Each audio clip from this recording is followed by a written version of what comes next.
UFC 318 is here, guys, and I have your third straight underdog bet of the week. We've hit two in a row. I started this series at UFC 317, and we hit Benil Dariush plus 130. And then yesterday, we hit Jake Matthews plus 130 as well.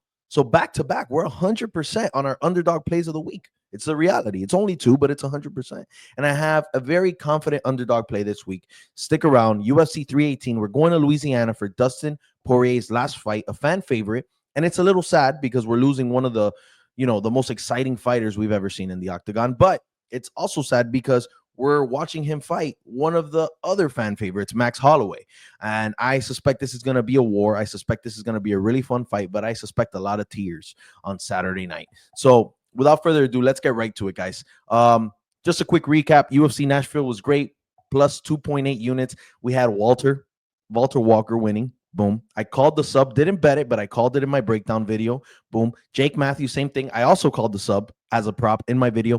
So, guys, there's so much into these analysis and breakdowns. And if you get my exclusive bets, you get my safe bets, which I like to, be thorough on for you guys. You're paying for it in my IG and Winnable, which the links are in the description.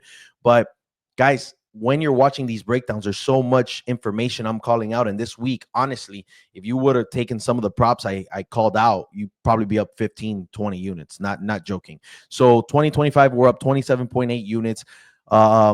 That's my little presentation there, right? To subscribe. But either way, I appreciate all the support. Be sure to subscribe, turn on notifications, like this video. Without further ado, I'm going to give you the underdog play of the week, guys.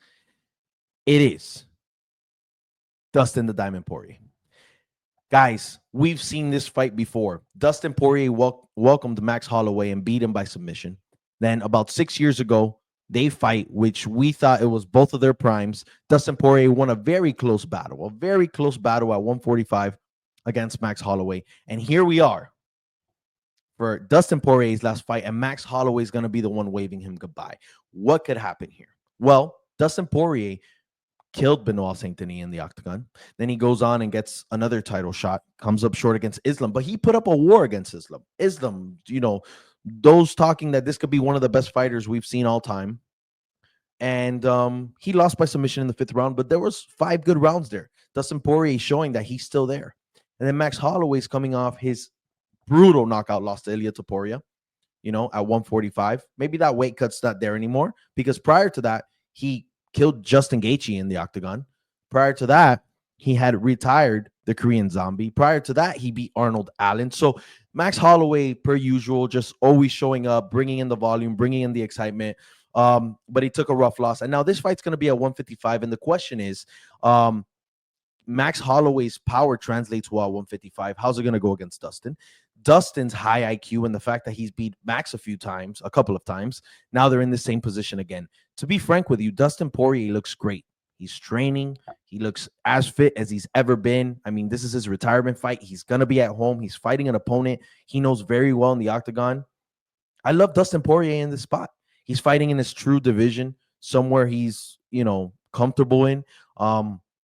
He packs a punch. He has higher IQ, if you ask me, against Max Holloway. He's not just going to stand and bang with him. Maybe he will a bit for the fans, but I think there's a good possibility, and maybe I'll eat my words, that Dustin Poirier goes in and he finishes Max Holloway.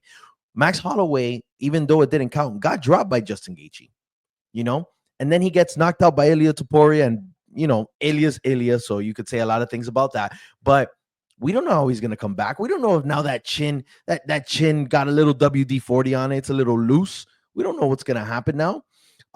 It's going to be a tough fight for Max Holloway. And don't get me wrong, Max Holloway is no walk in the park, and he's going to probably outvolume Dustin Poirier. But when these guys start standing and banging, I like Dustin Poirier's odds for this fight. If this fight gets a little ugly and Dustin needs to, he's going to go for a takedown and he's going to start grappling. And chances are we make it to decision. And if we make it to decision, retirement fight, if it's a close one, Louisiana, I think Dustin gets the nod here. So you're kind of hoping, if you're a Max Holloway fan, that he comes in here and he finishes Dustin Poirier. But you know what, guys? I'm going to side with Dustin. The retirement fight, the great IQ, the fact that he hasn't shown he's slowing down. He's working hard. I love Max Holloway. This is a tough one for me. But at plus 100, guys, give me Dustin Poirier. And if you want to get crazy, Dustin Poirier inside the distance for his retirement fight, you have it here, guys. Let's go 3 for 3 on our underdog bet. Let me know what you think below. Clown me in the comments. I love you all. Appreciate the support. See ya for the bet of the week, my breakdown, and then, of course, a live stream later on in the week, probably Friday. Have a good one.